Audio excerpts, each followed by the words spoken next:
갈 병원이 없다니까요. 좀 걱정이 많이 되더라고요. 아무도 없어요. 전국적으로도 없어요.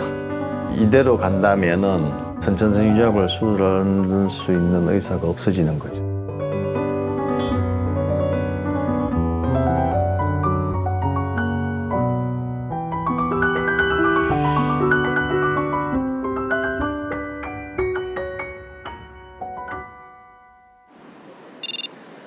최고의 의료진이 모여 있다는 서울의 한 대학 어린이병원. 소아흉부외과의 김웅환 교수가 서둘러 수술실로 향합니다.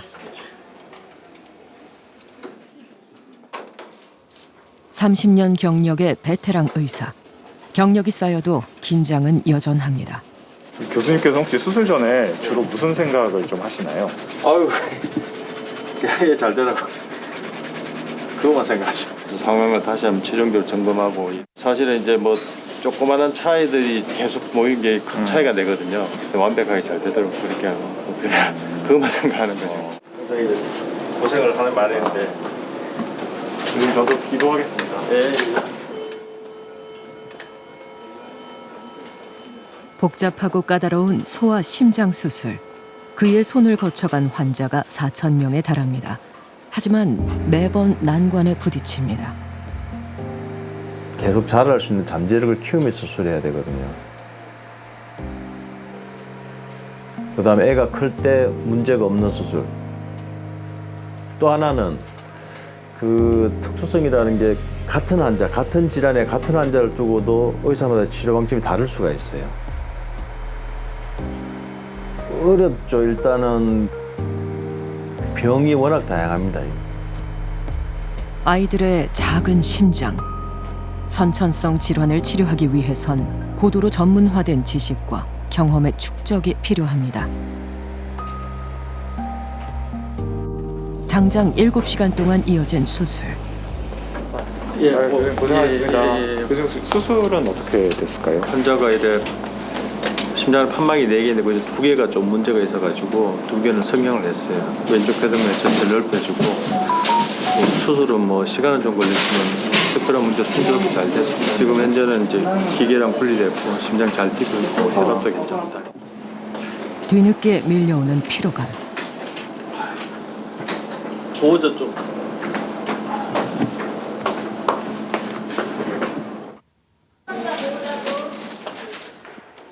잠시도 쉴 틈이 없습니다. 수술 후에도 곧바로 외래 진료를 보는 날이 많습니다. 아이들이 자라면서 추적 관리를 받거나 여러 차례 재수술을 해야 하는 경우가 적지 않습니다. 좋습니다. 네네. 내년에 봅시다. 내년에. 네. 운동 많이 해. 아빠랑 같이 운동 많이 해. 뭐 건강해진 심장을 아이들을 건강하게 보며 지키는 느끼는 것도 보람. 아니니까. 하지만 불안감도 밀려옵니다. 내년에 봅시다. 네네. 네. 의사는 수명이 짧아요. 고도의 집중력이 필요하기 때문에 체력도 떨어지고 이러면은 그게 환자한테 도움이 안 된다 생각하거든요. 그래서 사실은 저도 사실은 이제 은퇴를 준비할 나이가 됐거든요. 우리나라에서 한 해 이루어지는 소아 심장 혈관 질환 수술은 2,000건 이상. 그런데 수술이 가능한 전문의는 20명이 채 되지 않습니다. 대부분이 은퇴를 앞둔 50대. 소아흉부외과의 미래를 지키고 싶지만 상황은 악화일로입니다. 저희 병원은 어린이 병원이 있고 그래도 마지막 보루였는데 이제 점점 펠로우 지원자가 점점 줄어드니까 이건 뭐 3년째 그걸 하겠다는 사람이 없어요 지금. 끊어진 지 지금 3년 됐어요 지금. 아무도 없어요. 그래서 전국적으로도 없어요. 우리나라에 이대로 간다면은 선천성 유전학을 수술할 수 있는 의사가 없어지는 거죠.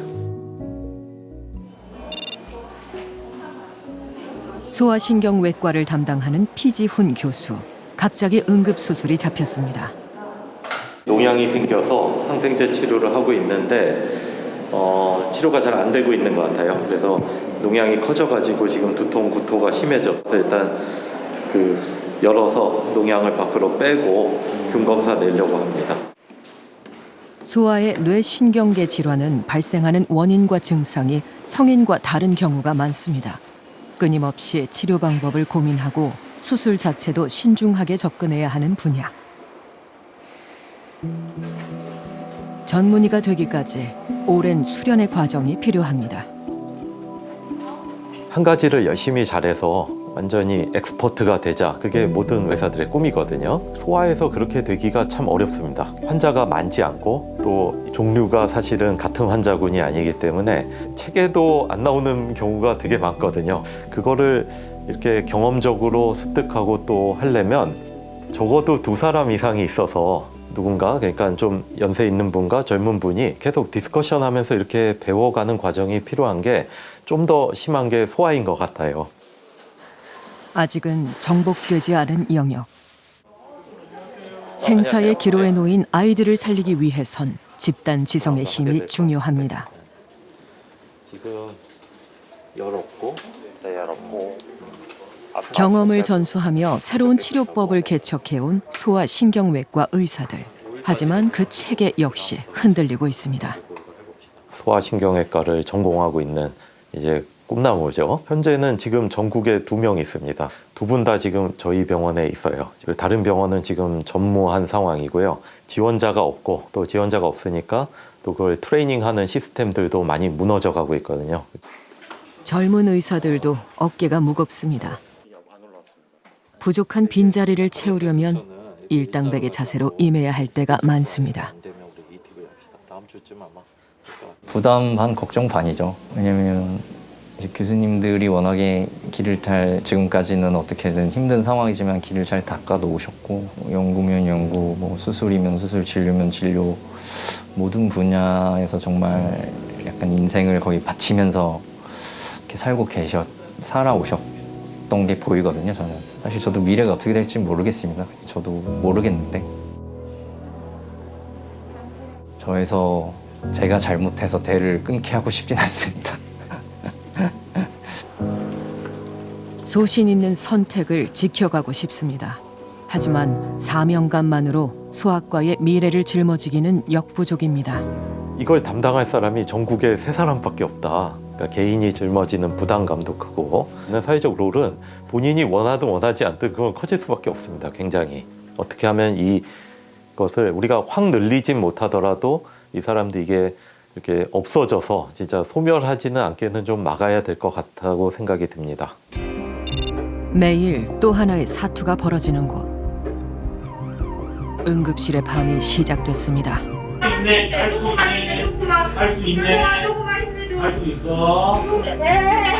생사의 갈림길에서 한바탕 전쟁을 치릅니다.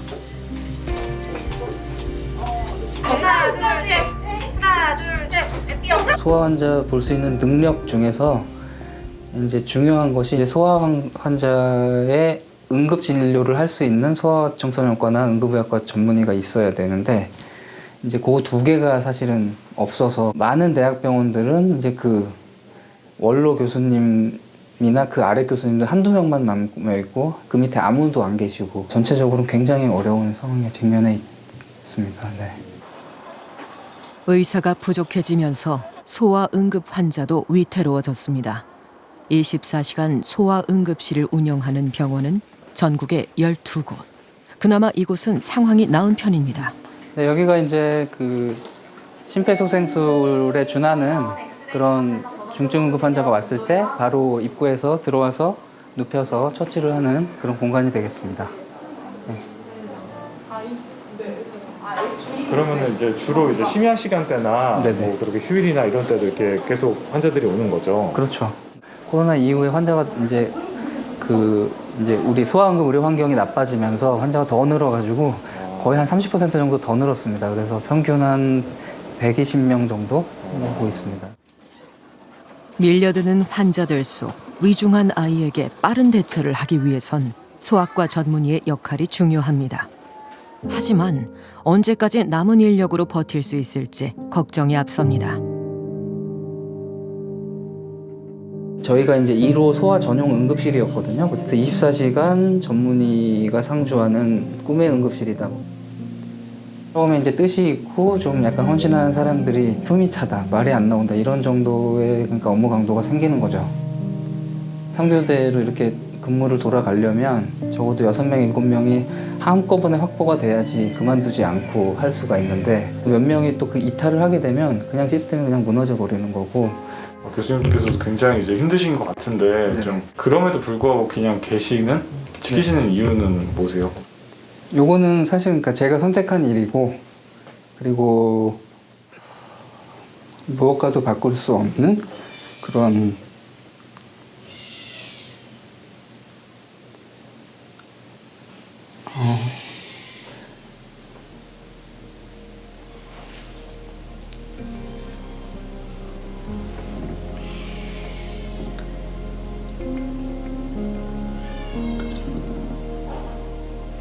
이 세상에서 가장 가치 있는 일이다.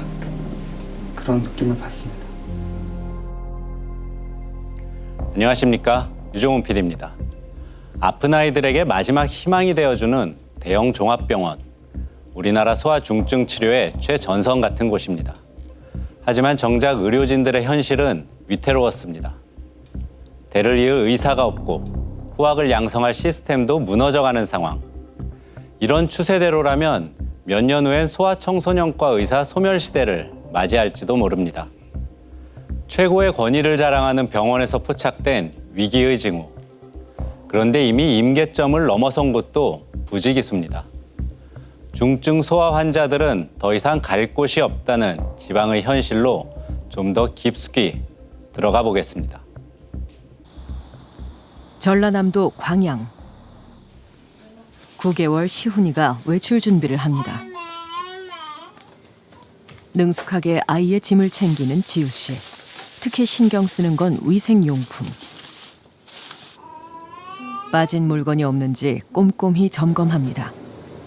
뭘 챙기고 계신 건가요? 그리고 이제 저희가 2박 3일 입원해도 거리가 멀다 보니까 안 챙겨가면 또 이제 애기한테 필요한 게 많아서 거기는 잡종 소독기가 따로 없어가지고 이제 애기 면역력이 약하니까 소독을 꼭 해줘야 되거든요.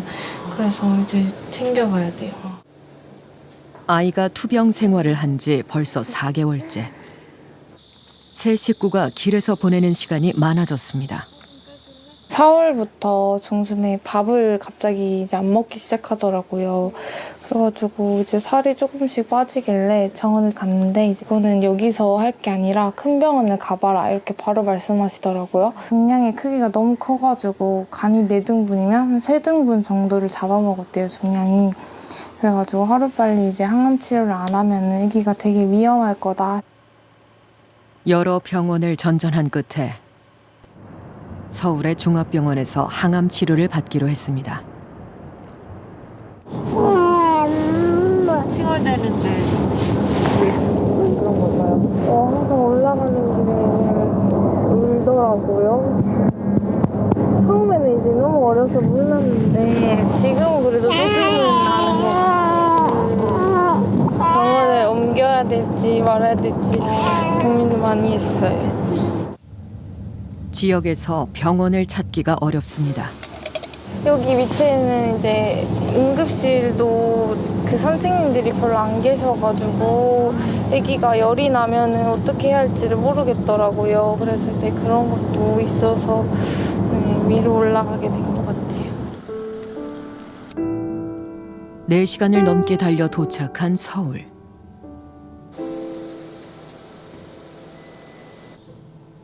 보채던 시훈이도 어느새 잠이 들었습니다. 한밤중이 되어서야 모텔에 짐을 풀고 아이를 눕힙니다.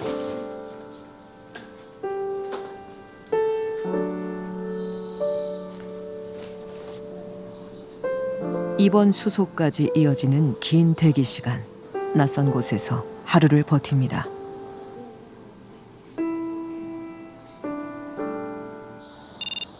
다음 날에도 긴 여정이 시작됩니다. 한나절이 지나서야 시작되는 검사. 내가 하는 거랑 사실은 이거 한번 해줄 거야? 혈압 한번 재줄 거야? 그치? 누구야? 그치? 울까 말까 고민되지? 누구야? 아니야. 아니야. 그러면 안 돼. 왜? 싫어. 싫어. 잠깐만 있어. 혜라 잠깐만 재자. 어머니 어제 집에서부터 오늘 입원하기까지 총 얼마나 걸렸어요? 이제 집에서 저희 숙박업소까지 4시간 반 걸렸고요. 숙소에서 병원까지 와서 입원하기까지 한 4시간 정도 걸린 것 같아요. 거의 하루를 다 쓴 것 같아요. 언제까지 이 생활을 버틸 수 있을까? 그리고 일주일 후 시민이 안녕하세요. 앉으세요. 자, 봅시다. 시민이 좀 들어볼까? 항암 치료를 견디느라 아이가 그새 야위었습니다. 얘는 그래도 많이 부드러워졌어요. 그렇죠? 지금 일단 오늘 약은 예정대로 들어갈 수 있으니까 투약하고 열나는 거 잘 보시고 열나면 바로 응급실로 가셔야 돼요. 아시겠죠? 그래서 다음 주에 CT 찍은 다음에 수술 계획 다시 한번 확인하는 걸로 그렇게 합시다. 그 구내염 생겨도 시은이의 주치의인 고경남 교수. 먼 길을 오가는 환자들을 볼 때마다 미안한 마음이 밀려옵니다. 저도 이게 정말 너무 답답한데 진짜 전국 각지에서 오시니까 또 항암 치료하고 지금 컨디션이 제일 안 좋을 시기거든요. 근데 저희가 뭐 투약을 해야 되니까 어쩔 수 없이 부르는데 뭐 굉장히 답답하죠. 지역에 먼저 닥친 위기. 중증 아이들을 돌볼 의사가 소멸되고 있습니다. 이런 중증 환자를 볼 수 있는 전문적인 의료진 유지하기 위해서는 굉장히 많은 비용이 필요하거든요. 환자는 몇 명 없는데 의사가 없으니까 또 환자들은 이쪽으로 올라오고 그쪽에서는 투자를 하려야 할 수도 없고 지금 같은 시스템 내에서는 지역에서 이게 유지를 할 수가 없어요. 소아과 전체가 위기고 또 중증 의료는 너무너무 위기입니다. 지금. 이제 암 환자를 누가 볼 거예요. 저는 지금 말하자면 이제 지방은 다 물에 잠겼어요. 지금 태풍이 와서 서울만 둥둥 떠 있어요. 여기도 이제 물에 점점 차오르고 있는데 환자를 볼 여건이 안 되니까 점점 악순환이죠. 지역에서 치료받는 현실은 어떨까? 이렇게 신발을 닦아주세요? 네. 그래도 단정하게 가고 싶어서요. 예뻐 보이게 얘나가 기분 좋게요. 6살 예나는 지난해 백혈병 진단을 받았습니다. 친구들은 유치원에 있을 시간. 한 달에 한 번은 또 주사 치료도 항암 치료도 있어서 오늘은 항암 치료하는 날이거든요. 예나는 주기적으로 집 근처 병원을 찾습니다. 예전보다 건강도 많이 회복됐습니다. 혼자 잘할 수 있어? 하지만 항암 주사를 맞는 일은 여전히 버겁습니다.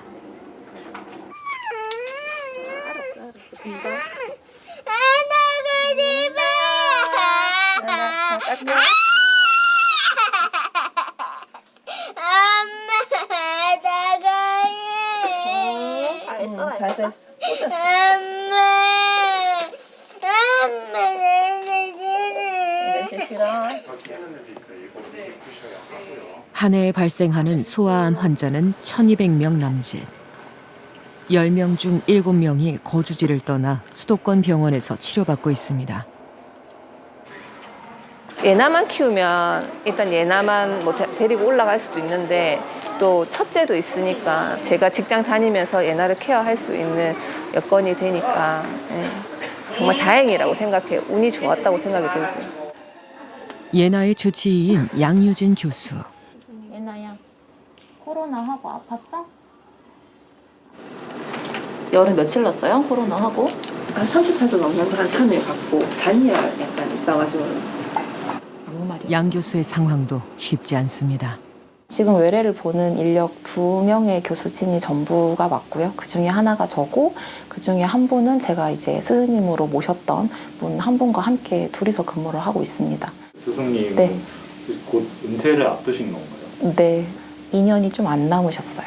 저희가 경남, 부산, 울산을 다 환자분을 맡고 있어서 중증도는 굉장히 높은 편이고 그래서 단독적인 센터라고 할 수 있는데 그 로딩에 반해서 의사직을 포함한 그 외에 의료적인 인프라가 굉장히 부족해서 그런 결정의 한 역할을 했다고 생각합니다. 진료 후에도 해야 할 일이 산더미입니다. 교수님 이제 어디 가시는 거예요? 저는 이제 4층에 소아과 의국 가서 인계받아야 돼요. 당직은 저 혼자 쓰는 거니까 다른 파트 환자들 무슨 상황인지 오늘 밤에 뭐 해야 되는지. 교수님 근데 오늘 점심도 안 드시고 하셨는데 결국 5시 넘어서까지 보신 거 아니에요? 그래서 환자들이 이렇게 불쌍해서 일용할 양식을 밥 먹고 하라고. 맨날 가면 점심 안 먹고 하니까 맨날 싸가지고 오세요. 도시락 싸서 오시는 분들도 있고. 밥을 먹는 일조차 사치가 된 소아과 의사의 하루. 쉴 틈 없는 보고가 이어집니다. 교수님 인계 때문에 전화하셨죠? 그래도 혹시나 아무도 안 열어보고 다음날 메스가 있거나 하면 안 되니까. 아, 찍고 봐주라. 한 번만 그냥 좀 봐주세요. ERCP 하려고 왔고 이미 했고 일요일날 퇴원할 겁니다. 그럼 뭐 특별히 이거 하고 나서 페인 컨트롤? 지금 아주 멀쩡해가지고 아마 오늘 내일 해가지고는 페인 컨트롤 할 일 없을 겁니다. 레지던트 과정을 밟는 소아과 전공의가 부족해지면서 교수들의 당직이 일상이 됐습니다. 가장 큰 문제는 낮에 병동에 의사가 없습니다. 전공의 선생님이라 하면 수련을 하기 때문에 출근을 해서 아침 9시부터 저녁 6시까지 병실 환자를 옆에서 킵하면서 보는 건데 그 의사가 지금 부족한 상황이기 때문에 제가 이렇게 낮에 외래를 보는 시간에 저희 파트 입원 환자들은 옆에 의사가 상주하지 않을 수 있는 위험에 노출이 되는 거죠. 이 병원의 소아청소년과 전공의 정원은 16명. 하지만 근무하는 인력은 5명에 불과합니다. 다른 병원의 전공의 사정도 비슷합니다. 해마다 떨어지는 지원율. 올해 충원된 소아청소년과 전공의는 정원의 25%밖에 되지 않습니다. 소아암 환자는 완치율이 높습니다. 다시 일상을 살아가는 아이들. 하지만 소아과 의사들이 이대로 소멸한다면 아이들의 미래가 위협받게 될 겁니다. 백혈병부터 소아암 환자를 다 이렇게 종합적으로 봤을 때도 거의 70%에서 75%를 육박할 만큼 환자가 생존을 하고요. 이 환자는 80살까지 국민으로 살고 대학도 가고 결혼도 하고 아이도 낳고 노년을 살 수 있다는 말이거든요. 이걸 계속해서 지킬 수 있는지는 앞으로는 이제 물음표로 남겨야 될 일입니다. 잠들지 않은 또 하나의 곳. 전북 지역 대학 어린이병원의 밤이 깊었습니다. 뒤늦게 진료를 마친 소아청소년과 김현호 교수. 이제 진료 다 끝나신 거예요? 네네. 원래 진료 시간은 원래 몇 시까지 보통 보세요? 보통은 그러니까 1시부터 저녁 오후 4시 반까지인데 또 환자가 많으면 오전에도 또 열어가지고 2시간 정도 더 보신 거 아니세요? 보호자분들이 되게 궁금해하는 게 많거든요. 좀 무리하는 것도 있지만 다른 그 시간을 좀 줄이려고 하죠. 김현호 교수는 신생아 중환자실을 담당하고 있습니다.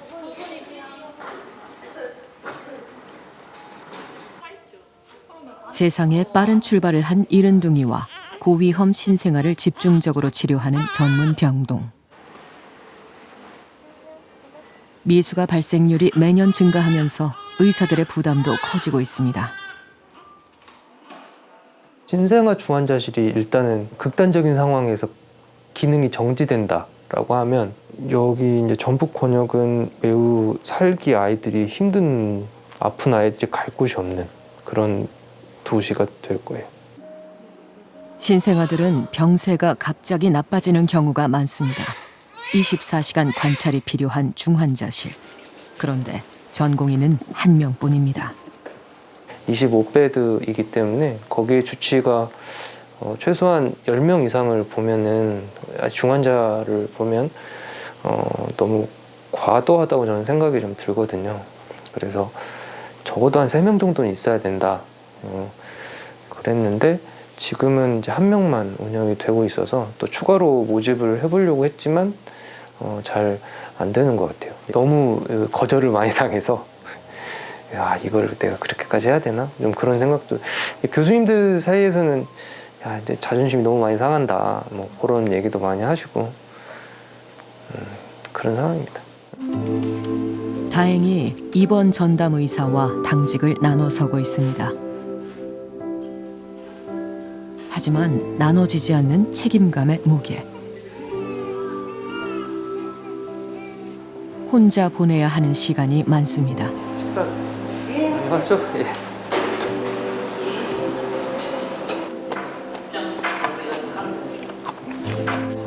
내년은 진짜 걱정이기는 해요. 사람 구하기가 힘드니까. 아니면 진짜 문을 닫아야 되는 상황이 생기는 거죠. 여기가 그렇게 상황이 위급해지게 된다면 그 아이들은 다 어디로 가야 되나요? 진짜 위급한 상황이 생기면 다 서울로 가야 돼요. 전원을 하는 뭐 시스템을 자세히 아시는 분들은 그게 정말 쉽지 않다는 걸 알거든요. 진짜 심지어 죽는 애들도 생길 거고 미소가 자체는 살리지 못하는 경우가 많을 수도 있겠죠. 아이들이 좋아서 선택한 직업. 하지만 의사 소멸. 지역의 중증 소아 환자 의료 체계가 붕괴되고 있습니다. 우리나라에서 한 해 사망하는 소아 중환자는 500명 이상, 선진국의 2배가 넘는 사망률입니다. 가장 큰 이유는 소아 중환자실과 전담 인력의 부족. 소아과 의사가 충분했더라면 달라질 수 있었던 결과입니다. 문제는 상황이 점점 더 악화되고 있다는 점입니다. 올 하반기 전국에서 소아청소년과에 지원한 전공의는 단 2명. 어쩌다 소아과를 이렇게까지 기피하게 된 걸까요? 제가 인턴 1년 그리고 전공의 4년 수련 받고 소아과 전문의로 이제 나가서 받는 페이보다 의대에 갓 졸업한 일반의가 미용병원에서 받는 페이가 더 높다고 들었거든요. 점점 더 많은 환자들이 이제 중환자실에 쌓이고 있어요. 나는 혼자인데 중환자들 중에 어디를 먼저 가야 할까? 환자들을 보다가 너무 힘들어서 울면서 일한 적도 정말 셀 수 없이 많습니다. 성인과 달리 손이 많이 가는 아이들을 치료하기 위해선 더 많은 전문 인력과 더 많은 진료 시간이 필요합니다. 하지만 이런 소아과의 특수성과 의사의 진찰외에는 수익을 내기 어려운 구조 탓에 미래의 소아과 의사들은 점점 더 설 자리를 잃고 있습니다. 우리나라 소아의료 생태계 전체에 켜진 적신호. 응급실부터 동네 병원까지 과연 우리 주변의 소아과들은 안전할까요? 아이를 돌보는 일은 긴장의 연속입니다. 안녕하세요. 안녕하세요.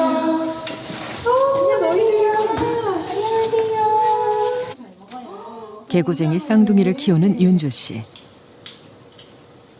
지난 4월 아찔한 경험을 했습니다. 하필이면 주말 지방에 있는 할머니 집에서 벌어진 일이었습니다. 발이 확 미끄러지면서 상에 이렇게 눈가를 찐 거예요. 근데 살짝 찐 줄 알고 이렇게 이렇게 피를 이렇게 멈추게 했는데 계속 피가 나더라고요. 아이의 눈에 문제가 생기지는 않을지 걱정이 됐다는 엄마. 당장 병원부터 수소문했습니다. 처음에 119에 전화를 했던 게 29일 1시 11분이에요. 진료받을 수 있는 소아외과에 대해서 좀 안내받고 이동을 요청을 드렸었거든요. 근데 여기 보은 쪽에서는 없고 청주까지 이동을 해야 된다라고 하셨어요. 그래서 네, 그때는 이제 119 차를 타고 이동을 했었어요. 하지만 의사가 없어 아이를 치료할 수 없었습니다. 수도권인 집 근처 병원도 상황은 마찬가지. 또다시 119의 안내를 받아 서울의 종합병원에서 상처를 꿰맸습니다. 정말 병원이 많은데 이 중에 내 아이가 다쳤는데 이 진료를 해줄 수 있는 의사가 정말 이 거리 안에 한 분도 안 계신 걸까 그런 생각도 들었었고 제발 다치지 마라. 아이를 정말 그렇게 키우면 안 되거든요. 정말 호기심 많게 키워야 되는데 또 다치면 안 돼 이렇게 되는 거예요. 한 조사에서 골든타임 1시간 안에 응급실에 도착하는 소아 중증 외상 환자는 25%에 불과했습니다. 응급실을 찾아 헤매다 어린이 환자가 목숨을 잃는 병원을 찾지 못해 구급차에 실려 2시간가량이나 떠돌다 숨진 사건이. 이른바 응급실 뺑뺑이. 치료 적기를 놓쳐 목숨을 잃는 사건도 발생했습니다. 병상이 부족한 거 아닙니다. 응급병상 부족한 거 아니고 시설이 부족하거나 병원이 부족한 게 아니에요. 지금 일할 사람이 모자라니까 안 돌아가는 거거든요. 쉽게 말하면 24시간을 유지할 수 있는 인력이 없어지는 거죠. 소아과 의사 부족의 여파. 환자들이 밤거리를 떠돌게 됐습니다. 선생님 안녕하세요. 선생님 저희 KBS 봤는데요. 소아 담당 선생님이 있는 응급병원을 찾아오는 게 좀 어려웠어요. 모든 병원에서 전화 다 알아보고 그러다가 결국 119 전화해가지고 강동구에서는 소아 응급실이 없고 소아과 전문의가 없다고 해가지고 강동병원을 갔다가 여기로 넘어갔어요. 처음에 거기서는 치료를 못 받은 거예요? 소아과 전문의가 없어. 소아 의료 체계는 환자의 중증도에 따라 3단계로 분류됩니다. 그런데 상급 병원의 과부하로 2차 병원까지 부담이 전가되는 상황. 과연 허리 역할을 하는 병원들의 현실은 어떨까? 이른 시각부터 만석인 대기실. 위중한 환자들이 늘어 입원이 필요한 경우가 많아졌습니다. 안녕하세요. 열이 많이 나면은 반응성 간염 같은 게 좀 생길 수가 있어요. 간 기능 검사 수치가 약간 올라갔는데 그렇게 큰 문제는 아니고. HbA1c가 네. 왜 이렇게 높지? 저기 검사 다시 결과 봐야 되겠으니까. 안녕하세요. 응급실을 찾아 헤매다 상태가 나빠진 아이들도 있습니다. 아버님 아직도 쌕쌕거리긴 하네요. 네. 입원하고 나서 엄청 많이 좋아졌죠? 네. 아휴 정말 큰일 날 뻔했어요. 그죠? 네. 의사를 만나는 일이 가장 큰 고비. 토요일날 아침 새벽부터 숨이 점점 많이 가빠졌어요. 집 근처 소아과에 가니까 소아과 원장님이 천식인 것 같다고 최대한 빨리 큰 병원 응급실로 최대한 빨리 가라고 해서 갔는데 하필 마침 그날따라 소아과 원장님, 소아과 선생님이 안 계시다고 응급실에요. 그래서 다시 또 이쪽으로 최대한 빨리 오라고 해서 왔습니다. 하지만 환자들이 몰리면서 2차 병원의 업무도 가중되고 있습니다. 2013년도에 아동병원의 진료량이 18%밖에 안 됐거든요. 근데 지금 현재는 24%까지 올라갔어요. 저희가 할 수 있는 역량 이상으로 지금 환자를 보고 있다는 뜻이거든요. 폐렴 환자를 전원을 했는데 돌아오는 경우들이 있고, 그 다음에 맹장염을 여기서 진단을 다 해가지고 보냈는데 응급실 차원에서 환자를 돌려보내버린 거예요. 지금은 2.5차 같은 그런 느낌이 드는 그런 부분이 있고. 새벽 시간에도 계속되는 분투. 주말 아침 병원 문을 열지도 않았는데 긴 줄이 늘어섰습니다. 몇 시부터 나오셨던 거예요? 전 차례는 게 주변에 있는 데들 6시에 갈 웨이팅을 할 수가 오픈을 할 수 있어서 일부러 그렇게 왔어요. 명품 매장에서나 볼 수 있었던 오픈런. 어느덧 소아과 진료의 필수 관문이 됐습니다. 소아과 의사를 만나기 위해 잠을 포기해야 하는 부모들. 접수 후에도 긴 기다림이 이어집니다. 아이를 입원시킬 수 있는 병원이 많지 않아 먼 곳에서 온 경우도 적지 않습니다. 오전 시간에만 300명이 넘는 환자가 몰렸습니다.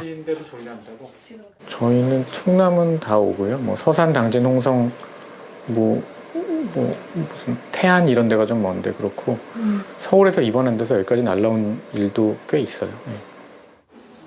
사실상 지역 내 응급실 역할까지 더 맡게 된 2차 병원. 종합병원 못지않은 시설도 갖추게 됐습니다. 음압기 들어있고 전부 이쪽은 다 음압기 들어있어요. 이 음압기를 코로나 때문에 사서 여기다 다 장비 다 넣은 거예요. 하지만 코로나19의 위기를 버티기는 쉽지 않았습니다. 직원 수는 모두 80여 명. 환자보다 직원이 많은 날이 많았습니다. 2020년도, 21년도가 아마 최고로 안 좋았었는데 하루에 환자가 10분의 1로 줄었고 나중에 보니까 급여를 줄 수 없을 정도의 수입이 돼서 9개월 동안 해서 돌아가면서 유급휴직하면서 전 직원이 9개월 동안 고용유지 장려금 받았었어요. 그게 없었으면 이미 망했을 거고. 이 환자가 몰리는 이유는 남들이 다 없어져서. 슬픈 얘기인데 그때 살아남았기 때문에 지금 환자 보는 거예요. 소아과는 코로나19의 타격을 가장 크게 받은 진료 과목입니다. 진찰 수익이 60% 수준으로 감소하며 최하위를 기록했습니다. 개업하는 소아과는 줄어들고 5년 사이 사라진 소아과는 500여 곳에 달합니다. 오늘 아직 그래도 간판이 나와요? 예, 간판이 아직 띄었는데 벽에 조금 붙어있는 이름이 있네요. 이종원 소아청소년과 저희 간판입니다. 간판 떼실 때 기억나세요? 네, 기억은 나죠. 좀 많이 섭섭은 했는데 어쩔 수 없었기 때문에 제가 내린 결정이기 때문에. 한자리에서 25년간 동네 아이들을 돌봤던 이종원 원장. 지난 6월 최후의 선택을 했습니다. 다 지출을 하고 제 급여가 나와야 되는 게 잘 안 나왔던 거는 한 2, 3년 전서부터 잘 안 나왔던 것 같아요. 창피한 얘기지만 청구액이 200만 원 정도밖에 안 됐고 이제 나머지 예방접종 약값하고 행위료 그걸 보통은 한 6, 700만 원 됐었는데 마지막 달에는 한 300만 원 정도밖에 들어오지 않았기 때문에 마지막 달은 그렇게 적자를 보고 끝냈습니다. 진찰 수익이 감소하면서 직원들 인건비와 임대료도 감당하기 어려웠던 상황.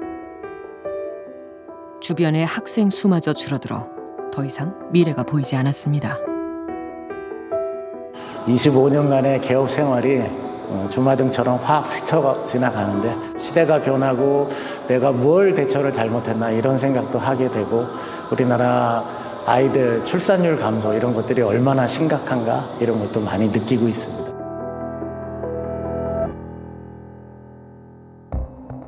지난 3월 대한소아청소년과 의사회는 대국민 작별인사란 이름으로 기자회견을 했습니다.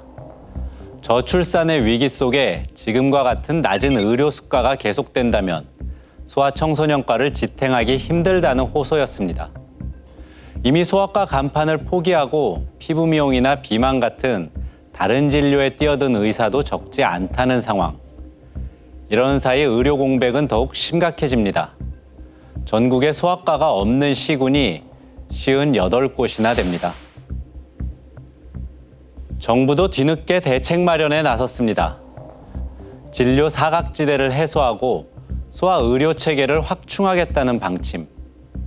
하지만 위기의 핵심인 인력 충원 대책은 미비하다는 것이 현장의 평가입니다. 의료 취약지로 꼽히는 경상북도 봉화. 소아 청소년 인구가 적어 아이들을 돌볼 의사가 부족했던 동네입니다. 그런데 이곳에 생긴 기적 같은 일. 안녕하세요. 의원이 안녕. 오늘 어디 아파서 왔는데? 기침하고? 기침나고 가래도 좀 있고 그다음에 머리도 아파요. 열도 많이 나고. 코는? 코는 딱히. 고향에서 마지막 의사 생활을 결심한 이동구 전문의. 봉화에 첫 소아과가 생겼습니다. 1호 소아과 선생님이시죠? 네. 그것 때문에 제 자신도 진짜 뿌듯하고 더 열심히 안 할 수가 없겠죠. 청진기 들 수 있을 때까지 우리 봉화 아기들을 위해서 열심히 살아보려고 합니다. 그래서 지원했습니다. 34년 동안 대학병원 등에서 어린 환자들을 보살핀 이동구 의사. 이곳 아이들에게도 보탬이 되고 싶습니다. 이건 우리 아기들 진찰할 때 오니까 달래주기 위한 거고요. 요거는 2세? 1, 2세? 아이들 소리가 들리기 시작한 시골 병원의 변화. 하지만 개인의 노력만으론 부족합니다. 응급 환자 한 명을 위해서 이 큰 응급실은 꼭 존재해야 되지 않겠습니까? 소아과도 마찬가지입니다. 소아 환자가 하루에 한 명이 오더라도 소아과 의사는 반드시 상주하고 존재해야 된다고 생각합니다. 소아과 의사 소멸을 막을 보다 근본적인 해법은 없을까? 우리보다 앞서 소아과 위기를 겪은 일본. 의료 취약 지역 중 하나인 도쿄 북부 도치기현으로 향했습니다.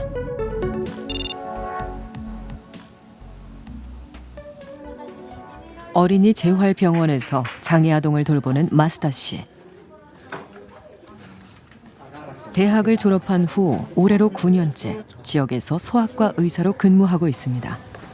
はい、上手だね。はい、できた。タッチ。タッチ。はい。これを耳につけて、これを持って。聞こえない。聞こえない？聞こえる。先生ドキドキ動いてない？うん。県からお借りするっていうような形で、医学の勉強をさせていただいて、で卒業した後に9年間の地域の病院で働くっていうことを果たすと、その返金というか返すっていうことをしなくて済むっていうようなシステムになってます。 일본에선 2007년 지역 의사들을 육성하는 지역 정원제를 도입했습니다. 지자체에서 6년간 학비를 지원받고 9년 동안 해당 지역의 의사로 의무 복무를 하는 제도입니다. 의무 기간을 지키는 비율은 99% 이상. 이후에도 지역에 남아 근무하는 경우가 많습니다. 마스다 씨도 도치기원에서 아이들을 돌볼 생각입니다. なかなか18歳で医師になりたいという状況の時に地域医療の大切さとか医師の偏在とかそういうところまでなかなか頭って回らなくって、9年間過ごす中で、この県内でできることとか、医療の中での課題とか、そういうところあと自分の役割とかそういうところも見つかってきたので、引き続きそれを深めていきたいなというような思いです。 일본은 국가 차원에서 소아과 붕괴를 막기 위해 총력을 기울이고 있습니다. 저출생 위기에 대응하고 어린이 정책 전반에 강력한 권한을 갖는 총리 직속의 어린이 가정청도 출범했습니다. 子ども・子育て政策への対応は待ったなしの先送りの許されない課題です。 미래 세대를 국가의 중심에 놓고 종합적인 대응을 하는 일본. 소아과에 대한 지원은 구체적입니다. 연령과 진료 시간대에 따른 가산 제도를 통해 저출생으로 인한 타격을 국가가 보상하고 있습니다. その小児歯科に対する対応が子ども家庭庁によって生育基本法によって予算の根拠ができて司令塔もできてこれから良くなっていくはずです。 일본보다 더 심각한 저출생 위기에 직면한 대한민국. 아이들이 병원 걱정 없이 건강하게 자랄 수 있는 나라로 만들 방법은 없을까?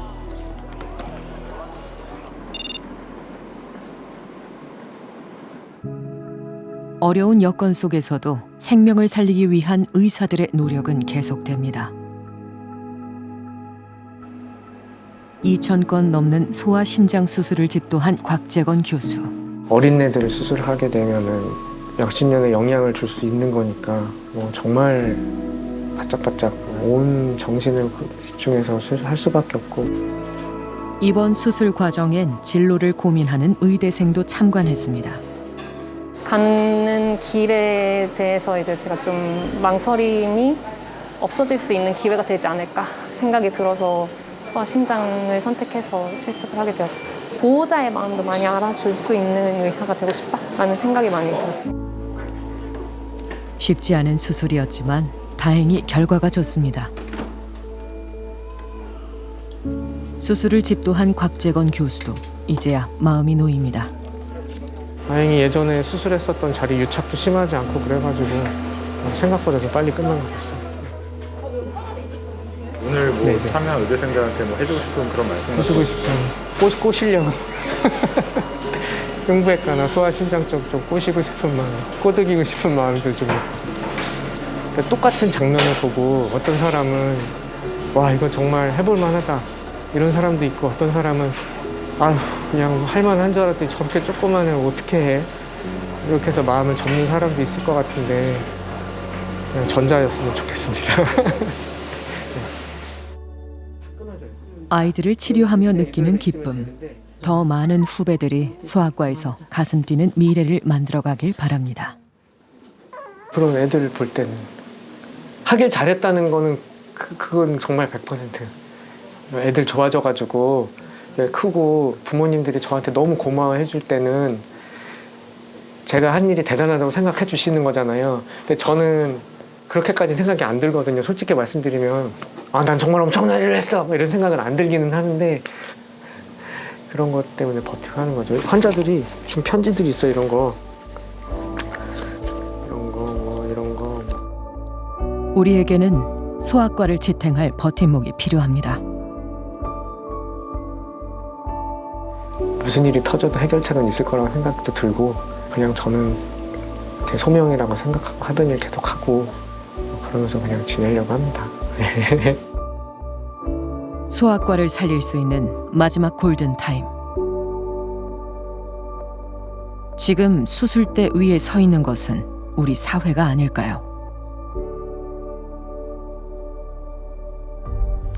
지금 이 시간에도 잠을 포기한 채 끼니를 걸러가며 생명을 살리기 위해 사투를 벌이는 의사들이 있습니다.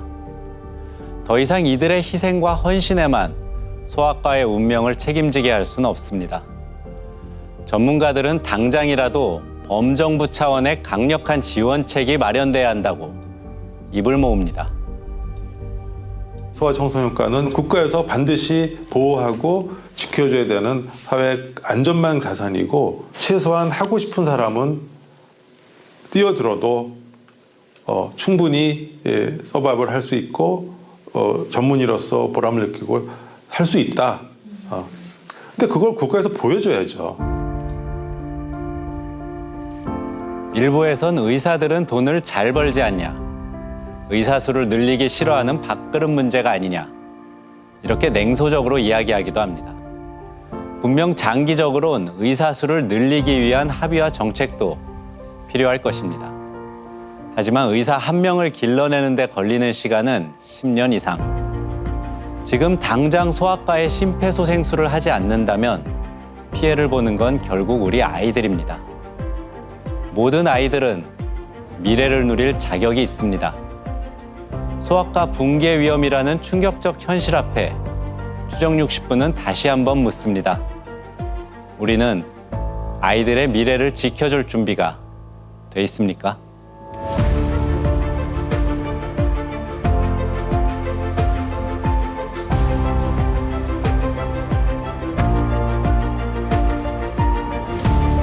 어쨌든 이제 소아심장 관련해서는 워낙 오랫동안 일을 했고 또 이 시스템이 잘 유지되기를 바라는 입장에서 젊은 사람들이 할 수 있는 좋은 여건이 되었으면 좋겠고요.